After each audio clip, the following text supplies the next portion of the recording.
Hello, I'm Tom McRae. This is Counting the Cost on Al Jazeera, your weekly look at the world of business and economics. This week, 2025 is the year of tariffs. The measures are reshaping how the world does business and trade. So will that create new alliances or a more fragmented global economy? From the US to China, Europe and Africa, economic power is shifting. As supply chains are rewired, who's gaining leverage and who risks being left behind? But how does that affect us all? Rising costs, labour shortages, a housing crunch and mounting debt are still squeezing households. Will 2026 bring any relief? Disruption and uncertainty, two words that largely define the economy right now. President Donald Trump's tariffs have landed as a shock to global trade. This is 2025, a global reordering. Major economies are rewriting their playbooks and alliances are being redrawn. From Africa's minerals boom to the global AI race, countries are scrambling for influence even as debt piles up. They are spending more, borrowing more and making tough choices from defence to climate policy and labour shortages. And through it all, people are bearing high costs. So how did we get here? And what comes next for 2026? Let's break it all down. In April, the US imposed duties on goods from nearly every country in the world, upending global trade. Some economies, like the EU and UK, were able to work out new deals. Others are still negotiating. The aftershocks are still being felt across the globe. Nowhere more so than China, at the centre of the US push to redraw the global trading system. Tariffs have forced Beijing to shift supply chains towards Southeast Asia and Africa, hitting an economy already struggling with a property crisis and weak consumption. To revive growth, the nation is betting big on cutting-edge technology and on securing the elements that power it. And that search for resources has put Africa at the centre of a critical minerals boom. China, Europe and the US are all courting the continent in a bid to secure access to the elements. African nations have seized the moment, pushing for a bigger share of processing and manufacturing. 2025 also marked a leadership moment for the Global South. South Africa used its G20 presidency to call on world powers to tackle wealth inequality and ensure no one is left behind. That's reflected a broader trend. Developing nations are demanding a bigger voice in shaping international rules. Security fears have caused Europe to reassess its priorities. The EU is under pressure from the US to become more self-reliant on defence, and it's boosted military spending to a record high. But countries like France are already straining under high debt. Critics accuse them of choosing weapons over welfare. And the artificial intelligence revolution continues to change the working world. Tech giants are placing billion-dollar bets in hopes of winning the AI arms race. Supporters say it will make businesses more productive than ever. Others worry millions of jobs could be displaced. Well, let's discuss all of this further with our panel of guests. Joining us from London is David Lubin. He is a Senior Research Fellow at the Global Economy and Finance Programme at Chatham House. In Hong Kong, we're joined by Trinh Nguyen, a Senior Economist at Natixis Research, focusing on the Asia-Pacific region. And in Cape Town, we're joined by Zeanda Sturman. She's an advisor on insights and advocacy at Africa Practice, a strategic advisory firm for investment and development. A warm welcome to all of you. Thank you so much for being with us here on Counting the Cost today. David, if I can begin with you, and obviously the year all starts with Donald Trump retaking the US presidency. His tariffs landed a bit like a shock to the global trading system. Can you just run us through their global impact since he took power, since he introduced them? In a way, the global impact of the tariff announcements, at least on April the 2nd, has been remarkably small. That's for two reasons, really. One is that the actual tariffs that the world has been saddled with are much lower than were threatened on so-called Liberation Day on April the 2nd, when they were first introduced. And the second is that countries have been remarkably nimble at reconfiguring supply chains in order to avoid tariffs. So the growth of global trade is actually remarkably robust. these days, and the word that economists most frequently use to characterize the global economy is resilient. And in terms of trade, what's happened really is that, for sure, China's exports to the United States have absolutely collapsed, but exports from India, from ASEAN, from the Association of Southeast Asian Nations countries, from Taiwan, from Mexico, have all increased remarkably. So in a way, the global trading system has experienced a kind of trade diversion rather than trade destruction. And that's kept the trading system alive. And that in turn has helped to keep the global economy, as I said, resilient. Trin, despite the US tariffs causing major disruption, China's managed to record a $1 trillion trade surplus, a milestone no other country has been able to do. How has it successfully sort of offset the impact of US tariffs? Well, US demand is still very important. So one of the ways that it has done that is by reshuffling supply chains. China deploy a lot of capital to Southeast Asia. So if you look at China outward FDI, it's geared towards Southeast Asia. And through that, they're able to export to Southeast Asia as a region, but also to the rest of the world. Meaning for US, they still export out of China. If you look at China export growth, it's not really the most impressive in the region. The highest growth rates is really Taiwan, Vietnam, and so on and so forth. So China managed to grow through two channels. One is the fact that it didn't really import from the world in 2025. And that's a key point to say, is that China managed to offset and mitigate the tariffs by the US on China in 2025 and also through Biden and Trump 1.0. But the reality is the key to that also is that it's not growing its imports from the rest of the world. And that's creating also tensions for China because that 1 trillion surplus means that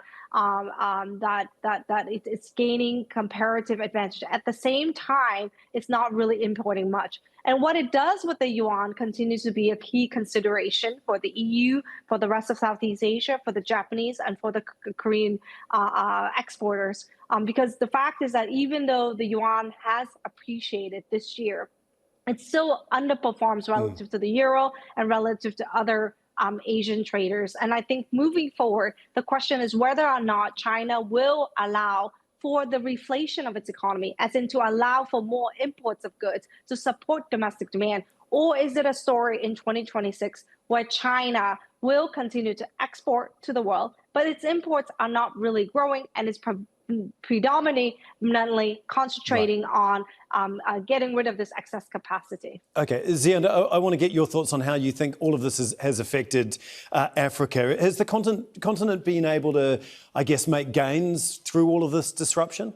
So the interesting thing is that, broadly, this has been uneven. For a number of different African countries, this has opened up new opportunities. Among them, you can count South Africa and a number of other Southern African nations, including Namibia, Mozambique, and others, who have been able to attract either investment back or have made brand new trade partnerships that really span the globe from, the UAE, Japan, Brazil, India, and other countries. So it's difficult, I think, to say very broadly that this impact has been negative or positive for Africa. It's been quite uneven across the board. We've seen that also in the reduction of overseas development aid from, again, the US, Europe, and other countries. But very broadly, many of these countries have been able to find completely new avenues and trade partners, have thought of unconventional funding and financing opportunities. And all of that really is the function of the fact that, the relationship very broadly between Africa and the US especially is now quite different than what it was a year ago before Trump was re-elected. David, these tariffs by Donald Trump were all designed to cut trade deficits and bring jobs back to the US. In that regard, have they worked, or has he just pushed up costs? It's really too early to say. I think you would have to give it a couple of years in order to make that assessment. But the chances are that it will fail. That the objectives of the tariffs won't be achieved. That's partly because the nature of the US trade deficit isn't really determined by the tariff level. It's determined by the growth rate of aggregate demand in the United States. I mean, the trade deficit in the United States may well fall during 2026, but that's much more likely to be because the US might suffer a slowdown than it would be because of the effects of the tariffs. There are other purposes in Donald Trump's mind for imposing tariffs. And the main one really is to bring manufacturing back to the United States. And also in that respect, I think it's difficult to be too optimistic. It's worth bearing in mind that China accounts for something like 35% of global manufacturing. And China has a manufacturing wage of about $15,000 a year. In spite of that, China uses 55% of the world's industrial robots. So imagine what it would take for the US to steal manufacturing or capture manufacturing market share from China, given the fact that the United States has a manufacturing wage of $60,000 a year, in other words, 4 times the level of China. It would require a huge amount of automation in order for the United States to even begin competing with Chinese manufacturers. And so even if you could imagine that the United States would be successful in capturing a much larger share of global manufacturing, it would be very unlikely to be supportive of US employment. Labor is unlikely to feature much in this revival of US manufacturing. It would require a huge level of automation. Trin, you touched on this in your earlier answer, but how much has China been able to reduce its reliance on the US when it comes to supply chains and markets? How has it been able to do that? Well, China is deploying a lot of capital to manufacturing, particularly high-skilled sectors. One of the key drivers, though, is really the fact that the real estate sector has really sagged and it continues to sag. And there's really, it's one of those problems that's amortized over a decade. And as a result, a lot of this excess savings in China are being channeled to sectors that are being supported by the government and the government incentives themselves. So in every sector, you have overinvestment very quickly, and margins are being compressed very quickly. Moreover, the scale of China is one of the key reasons that it's able to compete in global marketplace. Not only does it have industrial policies, it also has supportive FX policy. So on top of subsidies, indirect or direct, you also have a real effective exchange rate that's relatively cheap. So with the deflated PPI and that, it's very competitive in global marketplace. And I think that's a key reason why people tend to be very fearful of China, because China specializes in every segment of the supply chain, not just the high tech where it wants to go, right? It wants to be able to vertically integrate the chip supply chain, but even labor intensive. People forget that China still has more than 30% global market share of labor intensive manufacturing. So that's very low value items in manufacturing and low skill. Why is that the case? Because it's a very large economy. So when China faces problems, margin compression, and all those things, it means that everyone else faces the same problems. It means that China will need to export its way out of its problem. And that's exactly what happened this year. Growth in Asia, and especially in China, is driven by exporting its way out. And when it manages to do that, then it means that it's gaining market share in third markets. So the likes of Thailand, the likes of South Korea are losing market share in the third market, and also onshore when it imports more Chinese goods. Xian, obviously at this point in time, everyone is scrambling to get their hands on as many critical minerals as possible. I mean, with the likes of the US, China and Europe all trying to do that, where does that leave Africa, and how can they make the most of those opportunities? And like you've referred to before, make sure that some countries benefit and find their way through here and try and get the most out of this potential boom for them? Yeah, I think that, many of these countries have been really quite clever in terms of not allowing themselves to be put in a position where, whether it's the US, the EU or China, essentially demanding that they pick a particular partner and shun others. We've really seen this come through with, for example, summits out to the US by Senegalese President Bassirou Faye, Similarly with presidents of Gabon, Benin, and other countries, particularly in Francophone West Africa. And we've seen this in other regions as well, where, you know, the idea that one country or one market predominates all others, especially, again, as you said, in the race for critical minerals, that's simply a false binary that I think many of these African leaders I just mentioned and many others have simply decided to reject. We've seen many leaders make the trip out to China, for example, for the Forum on China-Africa Cooperation. That summit took place fairly recently. And similarly, you saw a number of African leaders travel to South Africa for the G20 summit, where, again, the working group on energy transition and climate there came up with, I think, a number of very broad rules around beneficiation, value addition, and not just extractive mining out of the continent, but rather some of these refining processes happening within the continent as well. And lastly, I'll also say that you've seen a number of private companies, private sector players come on board and start to get behind the idea of financing some of these infrastructure and beneficiation projects, again, on the continent, as opposed to, just financing extractive operations. David, I want to turn to Europe now. Trump has obviously been pushing for the EU, among others, to pay more for defence, especially when it comes to Ukraine, pay their fair share, as he puts it. I mean, they are dealing, though, with very tight budgets.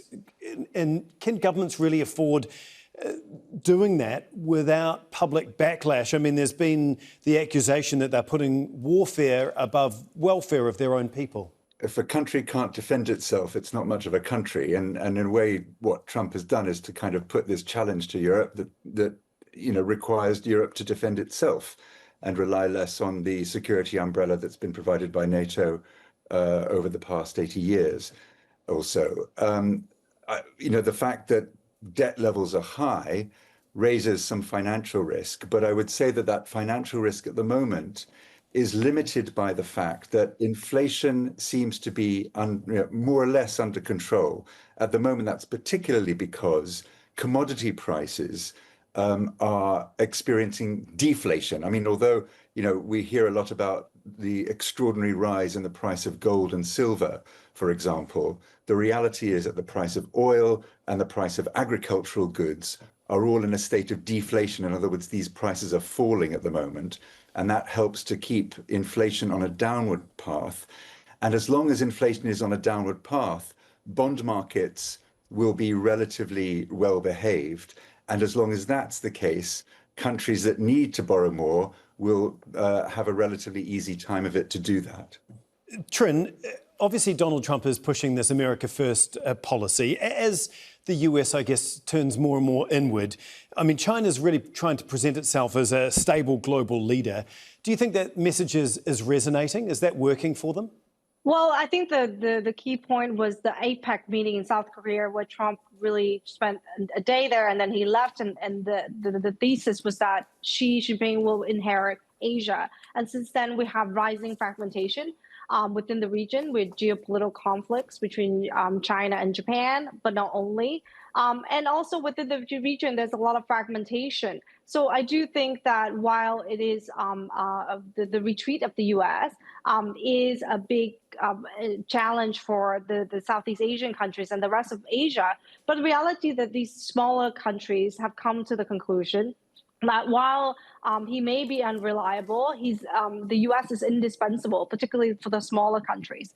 And moreover, the reality is, despite of the fact that tariffs have been a huge hurdle to trade, particularly for the auto sectors in Asia, because the 25% tariffs were in effect from April until basically for most of the year. The reality is the U.S. is still the key growth driver in terms of exports of the rest of the region.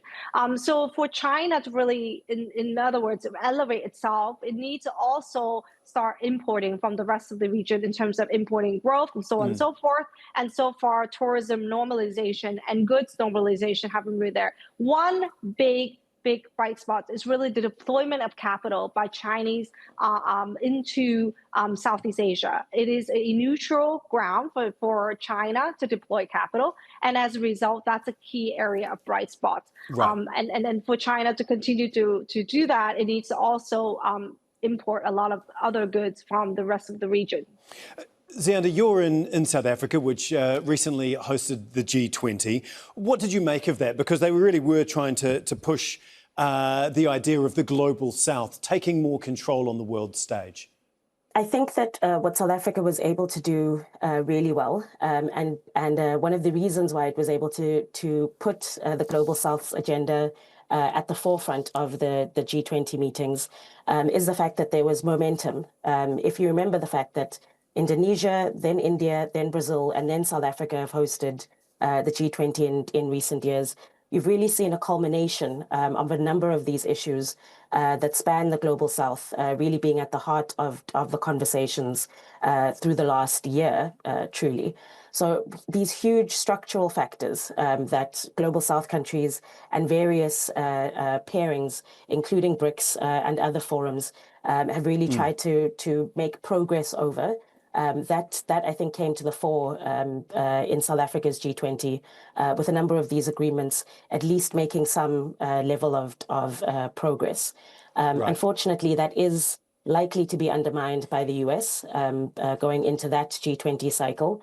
But at the very least, you've had a number of countries come together multiple times to very seriously discuss many of these issues that are at the fore for Global South countries in a way that they are not for European or other countries. Right. We'll have to leave it there. Thank you so much. We really do appreciate your time. David, you're going to stay with us to discuss what this all means to people like you and me. Trinyunyin Zianda Sturman, thank you so much for joining us. Now we're going to hear what's been worrying many people in different parts of the world and how they feel about 2026. Oh my gosh, I run a business in Hershey, Pennsylvania, and everything comes in from Europe, so I'm paying 25% tariffs on everything. So all my costs of doing business, and it catches up to you. At first you don't notice it, but then 6-7 months later you're going, oh my gosh. I'm a pensioner, so I can manage. But for people who earn the minimum wage, it's getting harder and harder. Also for those who've lost their jobs. Buying things has become more expensive, but it's acceptable. I think the economy will get better and better and incomes will rise. With the economy the way it is here, I don't think things will get better. These sorts of things worry me. Fuel's up, all food, anything touristy, everything's, it just seems way more expensive. Well, joining us with David is Ugo Paniza from Geneva. He's a professor of economics and the Bissett Chair in Finance and Development at the Geneva Graduate Institute. Thanks so much for joining us here on Counting the Cost. First of all, Ugo, some countries, do you think, are potentially heading for recession in the coming year? And who, if any, would be most at risk? And what will that mean for people there? The baseline scenario is for at least the large economic areas, which is like the US and Europe. The baseline scenario is not that of a recession. There are, we expect a fiscal stimulus, at least in some countries in Europe, especially in the largest economy in Germany. The same thing in the US. So again, we do not expect a recession with high probability.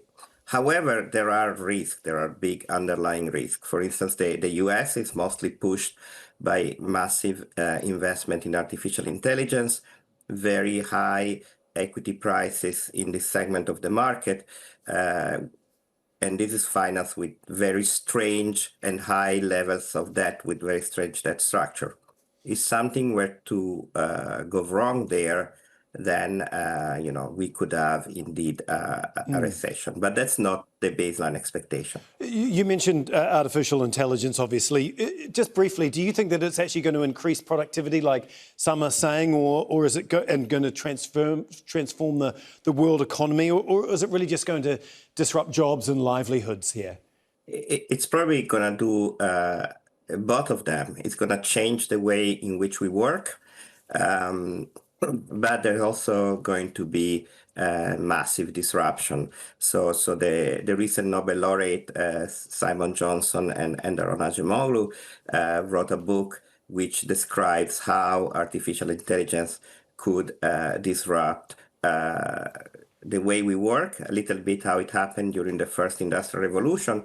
And one point that Daron and Simon, they make, in the long run, this led to very high productivity growth, but there was a very long period for which people were actually worse off. David, I want to finish with you. What do you, without getting your crystal ball out and trying to foresee into the future, I mean, are people going to struggle? The everyday person on the street, are they going to struggle more in 2026, or are they going to be better off than they have been in the last year?